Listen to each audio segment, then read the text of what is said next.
party so for so say tam. Kakra bia mo pa ka una monsanka no party ni mu. What is all this? Agyapong and science. We have 88 parliamentary seats. And unfortunately, Ernest Akwatia Ephraim and about 87. Ashanti region provided 39. Your own very seat and now what is so? We lost to a Muslim.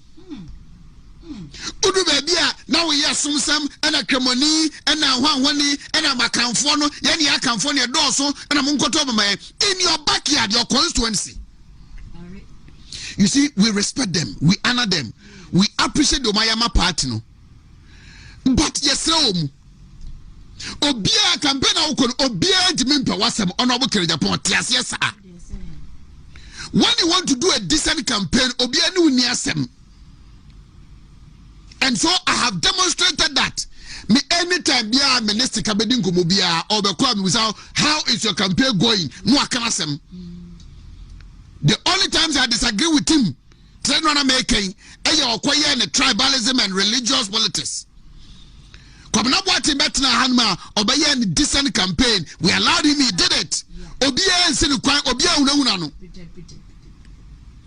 And this member were higher than member nam near there, you know. Where were your men? And this is for no I know.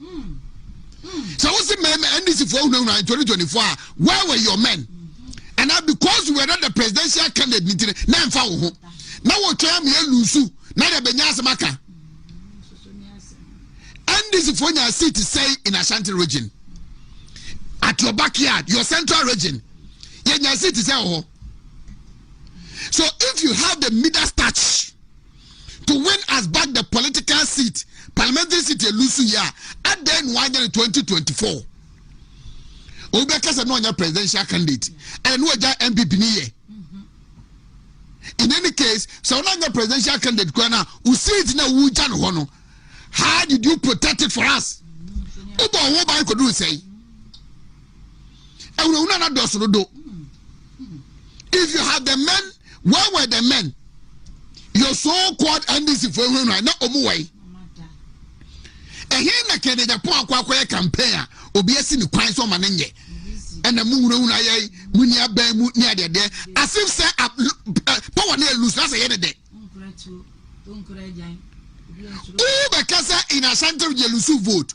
Ulusi I would dare would to me say, or but deliver in Ashanti Nyamiasheno. Now we expect the bay, our Ashanti region. Please, Agyapong, please.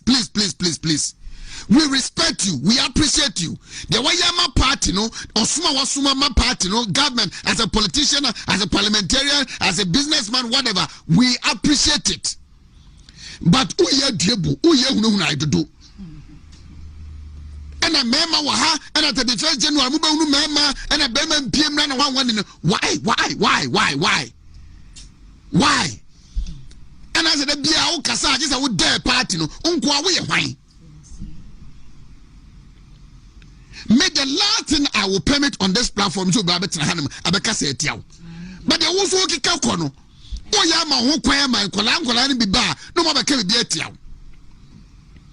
Oh, your campaign. Yes, what was what? And a deputy organizer. You go for when you are by, no. And I will say you lose to us one seat. What the question about me? And the deputy organizer rose up.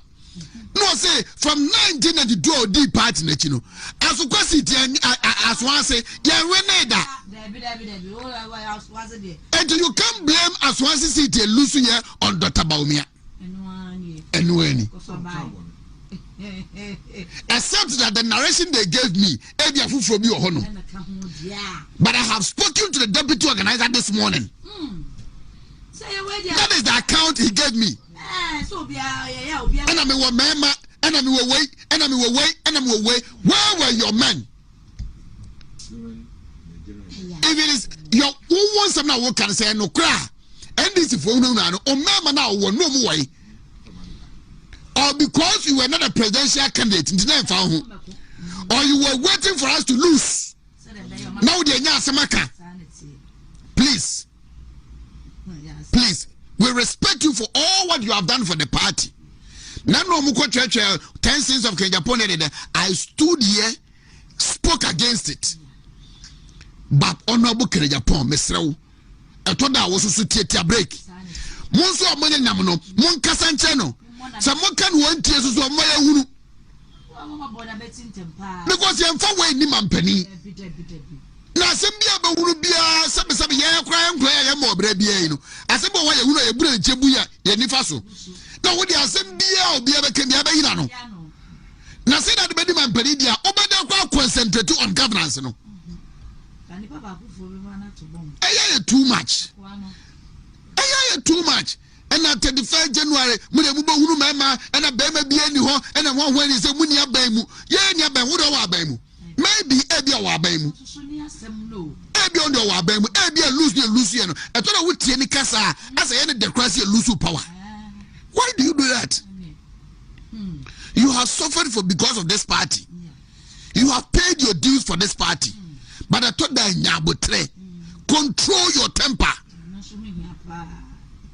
No, I said, yeah, on Kwane Bema, that means will be a catch and say on 31st January, no, or Yin call for Amia to Abetiana. Please, delegates no more Quatrabano, Sabe, or Magna Hasau. Obia to me, no, intimidate your Mamunko Tusu, your Mumpo, and to give them some kind of respect. Say out of their own volition, they would. I thought that why you are too ayabro, so you're too much. Uncle, why? It is a Obia Case, okay, the amount, part no Guaquaya. Honorable Agyapong, Uncle, with my really power by.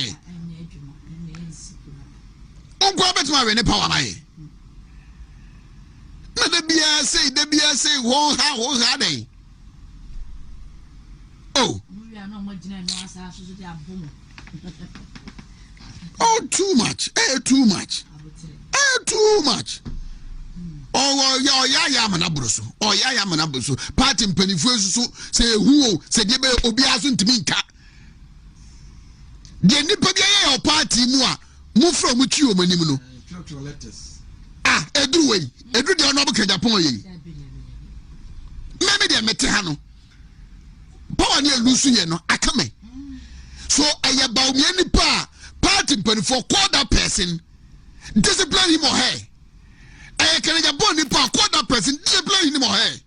Say on one Musinaya, call him, discipline him. Now we show this our channels and most of Mukamubi, and not the air course in air course. To that baby, as a number can as a more cancer at the near the day. Ade. The beer was all but their party before, the beer was all but their party. Now, be a few more to my. So, what you know, what bet my yammy all the 47 seasons, Santa Regina, and in Angles obey. What platforms waka? I'm an abab and say, your best is a wound to be better as if NPP Santa Regina, and you want to be one. Want to me as opportunity, you will see. Want to me if you deliver Santa Regina. Want man deliver. Because that is what you wished.